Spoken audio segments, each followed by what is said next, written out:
Hello everyone. आज हम पढ़ने जा रहे हैं वेव्स का पार्ट 8 और आज हम पढ़ेंगे तरंगों का परावर्तन और अप्रगामी तरंगों के बारे में। चलिए शुरू करते हैं। सबसे पहले तरंगों का परावर्तन यानी कि रिफ्लेक्शन ऑफ वेव्स।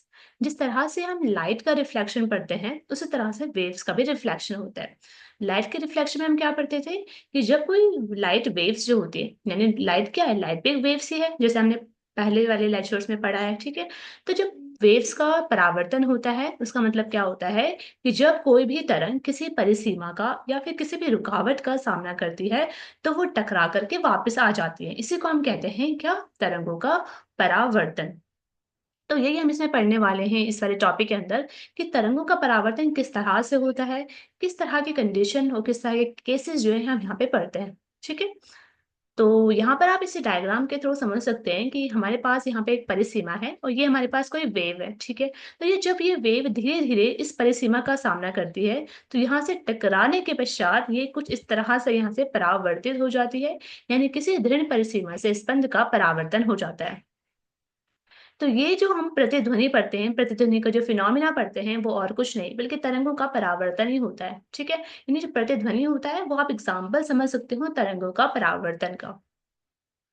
तो अब हम यहाँ पे कुछ केसेस देखने वाले हैं किस किस तरह से तरंगों का परावर्तन होता है।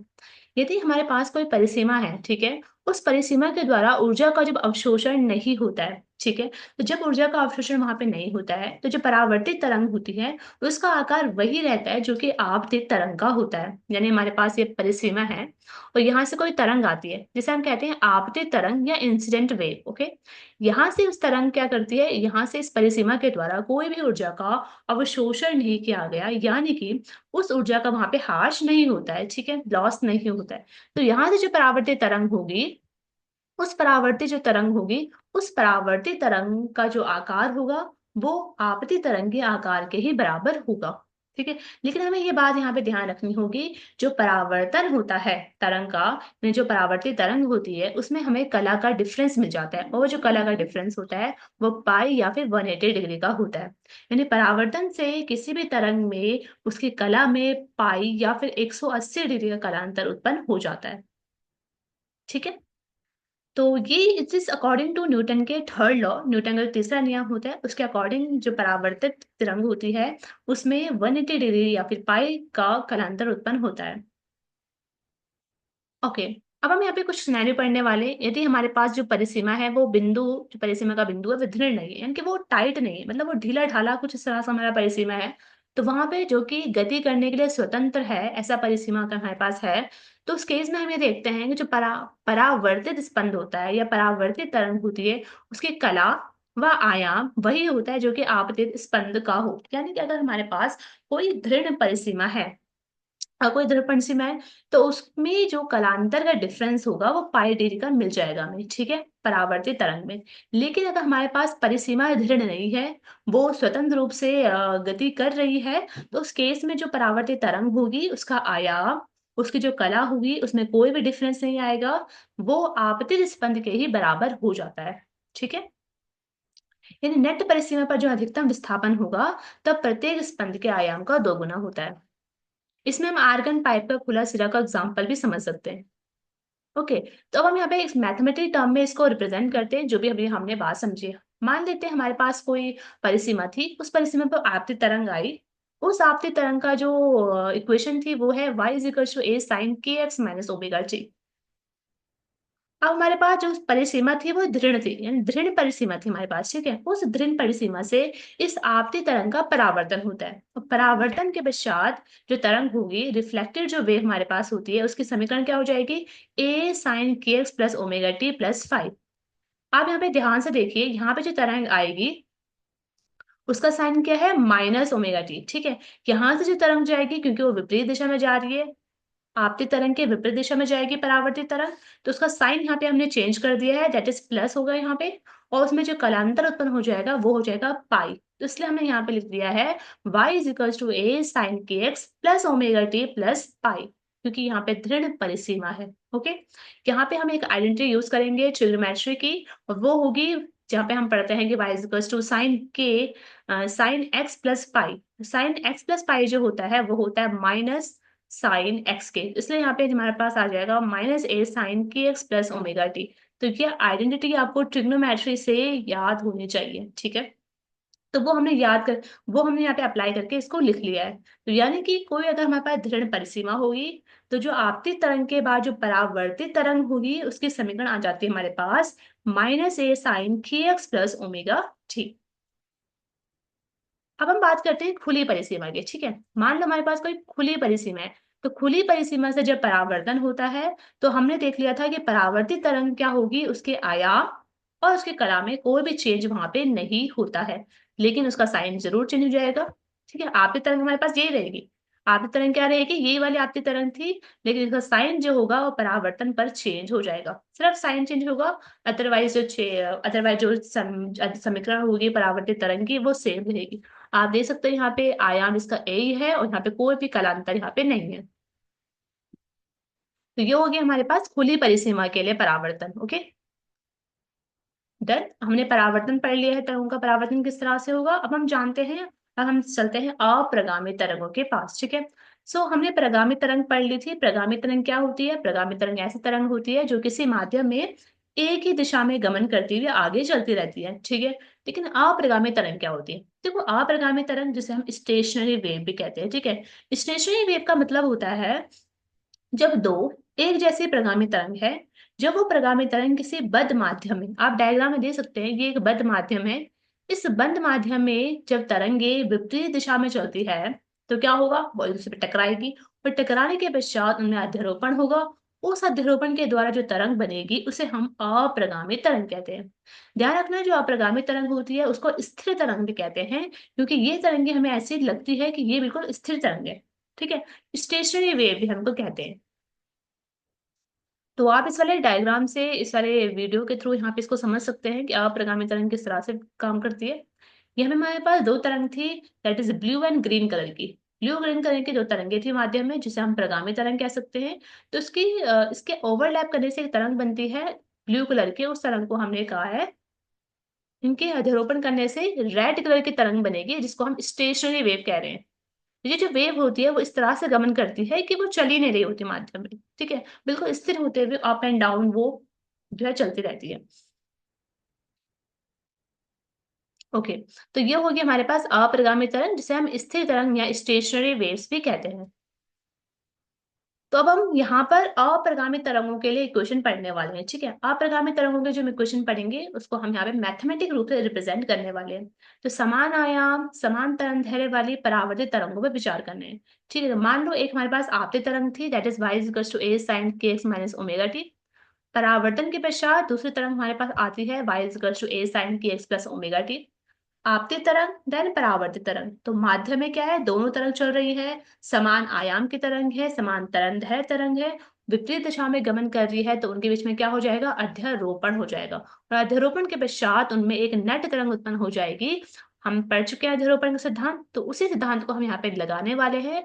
अध्यारोपण के सिद्धांत के अनुसार जो हमारे पास परिणामी तरंग उत्पन्न हो जाएगी, वो हो जाएगी इन दोनों तरंगों के फलनों का योग, बीजगणित योग। That is a sin kx minus omega t plus a sin kx plus omega T. तो ये जो आप है, यहाँ से हमारे पास एक दूसरी ट्रिग्नोमेट्री की आइडेंटिटी निकल कर आ जाती है। वो आइडेंटिटी क्या होती है, sine a minus B plus sine a plus B. तो आपको ये जो आइडेंटिटी होती है ट्रिग्नोमेट्री की, वो आपको लर्न होनी चाहिए और अप्लाई करनी आपको आनी चाहिए, ठीक है। तो ये वाली हमारे पास एक सुपरिचित त्रिकोणमिति का तत्समक होता है, that is sine a plus B plus sine a minus B is equals to 2 sine a cos B. तो इसका यूज करेंगे हम अपने इक्वेशन में, और इक्वेशन निकल कर हमारे पास आ जाएगी फिर 2a sin kx cos omega T. यानी कि इस तरह का जो है परावर्तित तरंग जो है, रिजल्टेंट वेव हमें वहां पे मिल जाती है अध्यारोपण करने से। यानी कि अगर हमारे पास कोई आपतित तरंग है, फिर उसके बाद परावर्तित तरंग आती है, तो उन दोनों के ओवरलैप करने से हमारे पास एक रिजल्टेंट जो वेव आ जाएगी, वो कुछ इस तरह की वेव हमारे पास आ जाएगी, ठीक है। अगर आप इस वेव को ध्यान से देखेंगे तो आपको ये समझ में आएगा कि जिस वेव के लिए जो आयाम होता है वो प्रत्येक बिंदु पर भिन्न भिन्न होता है, इसलिए हम इसको अप्रगामी तरंग कहते हैं। ऐसा कैसे कहा हमने, ऐसे इसलिए कहा क्योंकि जो इसका आयाम है उसके साथ हम यहाँ पे क्लियरली देख सकते हैं कि यहाँ पे एक्स भी शो कर रहा है, एक्स भी यहाँ पे शो हो रहा है, इसलिए इसका जो आयाम होगा वह हर एक बिंदु के लिए जो है वो डिफरेंट डिफरेंट हमें दिखाई देगा। साथ ही साथ हम यहाँ पे देख सकते हैं यहाँ पे कोई फाई नहीं है, इसका मतलब इस तरंगों में कोई कलांतर यहाँ पे हमें उत्पन्न होता हुआ नहीं दिखाई देता है। ठीक है, तो ये हमें इसके इक्वेशन से समझ में आता है ये चीजें। ओके, जब कोई भी अप्रगामी तरंग होती है, जब वो चलती है किसी माध्यम में, तो हमारे पास दो बिंदु हमें यहाँ पे दिखाई देते हैं, एक होता है निस्पंद, एक होता है प्रस्पंद। निस्पंद का मतलब होता है कि जिन बिंदुओं पर उस तरंग के लिए आयाम शून्य हो जाता है, यानी इस तरह की कोई वेव चल रही है हमारे पास, तो यहाँ पे क्या होगा, यहाँ पे इस पॉइंट पर जो उसका लिए क्या हो जाएगा, ये शून्य हो जाएगा, बिल्कुल शून्य यहाँ पे उसका आयाम हो जाएगा। इसको हम कहते हैं बेसिकली निस्पंद। और ऐसा बिंदु जहाँ पे उसका आयाम मैक्सिमम होता है उसको हम कहते हैं प्रस्पंद।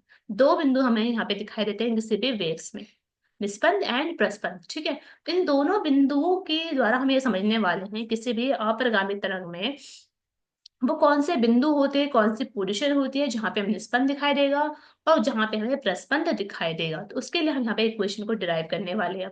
लेकिन उससे पहले हमें ये ध्यान देना होगा कि जो अपरिगामी तरंग होती है उसका कुछ महत्वपूर्ण लक्षण होता है। महत्वपूर्ण लक्षण ये होता है, इस निकाय के दोलन की संभावित तरंगदैर्घ्य या आवृत्ति के जो मान होते हैं वो एक परिसीमा प्रतिबंध के कारण, कि ये तरंगे जो होती है वो एक परिसीमा के अंदर जो है वो क्या करती है, वो ट्रैवल करती है।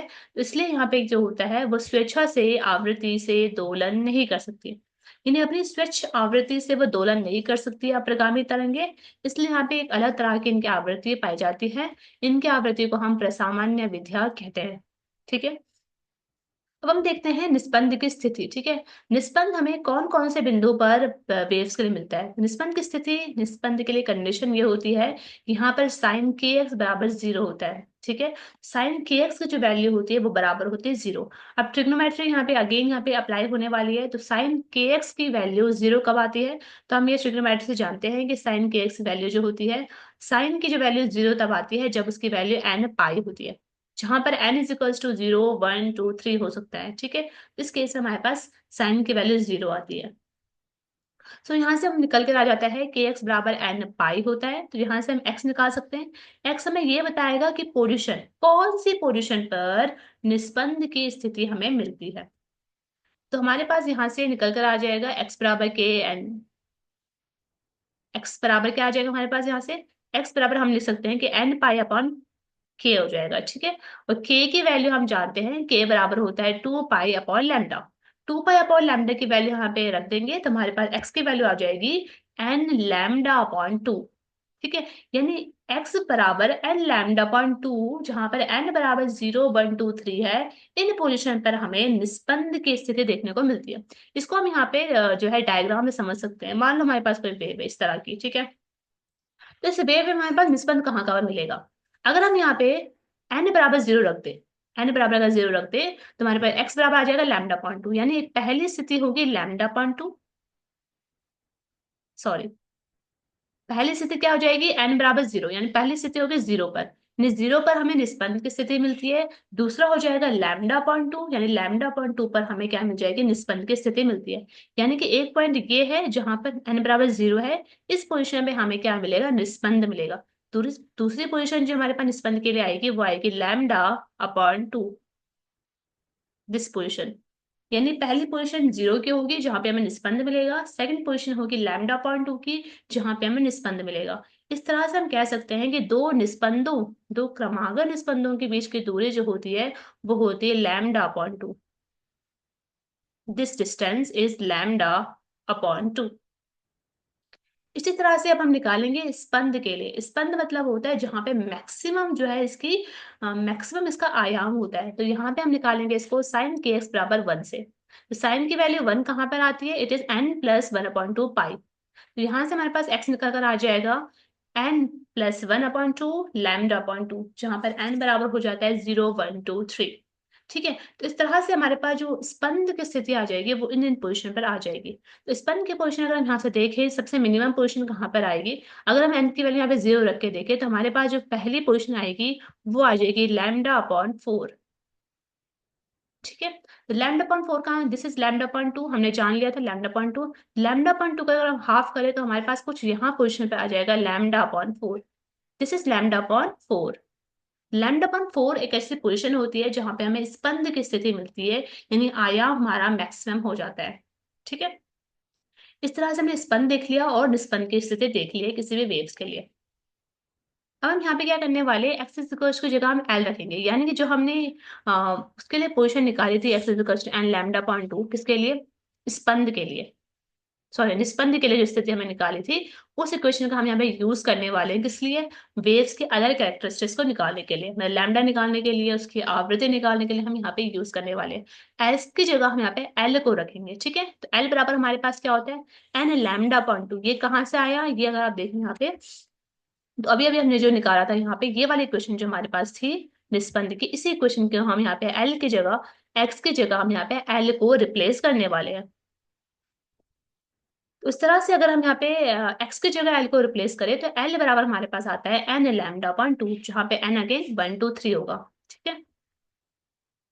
अगर हम यहाँ पे तरंगदैर्घ्य को निकाले, इसी इक्वेशन को यूज करते हुए यहाँ पे हम लैम्डा को कैलकुलेट कर सकते हैं। तो लैम्डा बराबर हमारे पास आ जाएगा 2l अपॉन एन, ठीक है। तो किसी भी वेव्स के लिए अप्रगामी जो तरंग होगी, उसके लिए हम यहाँ पे तरंगदैर्घ्य का फॉर्मूला निकाल दिया हमने, that is 2l upon N, ठीक है। अब हम यहाँ पे निकालने वाले आवृत्ति, यानी इस तरंगों के लिए आवृत्ति क्या होगी। तो आवृत्ति के मान को निकालने के लिए हम यहाँ पे दे सकते हैं कि that is mu is equals to V lambda. This is the formula, हमारा एक फॉर्मूला होता है, इसी फॉर्मूले को यूज करते हुए हम यहाँ से v निकाल सकते हैं। तो v बराबर हमारे पास आ जाएगा mu upon lambda. Mu upon lambda आ जाएगा तो हम यहाँ पे लैम्डा की वैल्यू यहाँ से लिख लेंगे, तो यहाँ से हमारे पास आ जाएगा आवृत्ति के मान। तो इस तरह से हमने किसी भी अप्रगामी तरंग के लिए तरंगदैर्घ्य और हमने यहाँ पे आवृत्ति का फॉर्मूला यहाँ पे कैलकुलेट कर लिया है, ठीक है। तो अब हम यहाँ पे इसलिए दे सकते हैं, किसी भी अप्रगामी तरंग के लिए जो मूल उसकी जो आवृत्ति हो जाएगी, वो हो जाएगी v is equals to mu 2.2l। इस तरह से हम द्वितीय गुण आवृत्ति और तृतीय के लिए भी हम यहाँ पे आवृत्ति यहाँ पे निकाल सकते हैं। ओके, तो आज के लिए इतना ही। आज हमने बहुत कुछ देख लिया है यहाँ पे। तो हमने क्या क्या देखा, जस्ट रिव्यू कर लेते हैं। सबसे पहले हमने ये देखा कि तरंगों का परावर्तन किस तरह से होता है। हमने ये समझा कि जब किसी परिसीमा के द्वारा ऊर्जा का अवशोषण नहीं होता है, तो वहां पे परावर्तित तरंग का आकार वही रहेगा जो कि आपतित स्पंद का होता है। लेकिन जनरली हमने ये देखा कि जो तरंगे होती है, उनके परावर्तन के फलस्वरूप वहां पे पाई या 180 डिग्री का कलांतर उत्पन्न हो जाता है। अगर कोई परिसीमा दृढ़ नहीं है, वो स्वतंत्र है, तो वहां पर उसकी चेंजेस वहां पे नहीं आता है, किसमें, आयाम एवं कला में। अप्रगामी तरंगे हमने देखी कि उसके लिए हमने समीकरण देखा, किस तरह का अप्रगामी तरंग के द्वारा किस तरह का रिजल्टेंट हमें मिलता है। अप्रगामी तरंगों की जो आवृत्तियां होती है, जिस तरह से उसकी आवृत्तियों का दोलन होता है, उसको हम प्रसामान्य विधा कहते हैं। सो इसको समझने के लिए आपको आवश्यकता ये है कि न्यूटन का थर्ड लॉ, अप्रगामी तरंगे, अध्यारोपण का सिद्धांत एवं त्रिकोणमिति पता होना चाहिए। The most important is trigonometry. तो नेक्स्ट हम क्या जानेंगे, नेक्स्ट हम ये देखेंगे कि कुछ एग्जांपल्स के थ्रू हम बातों को समझेंगे, दैट इज 14.5 एग्जांपल को हम यहाँ पे देखेंगे नेक्स्ट लेक्चर में। तब तक के लिए थैंक यू।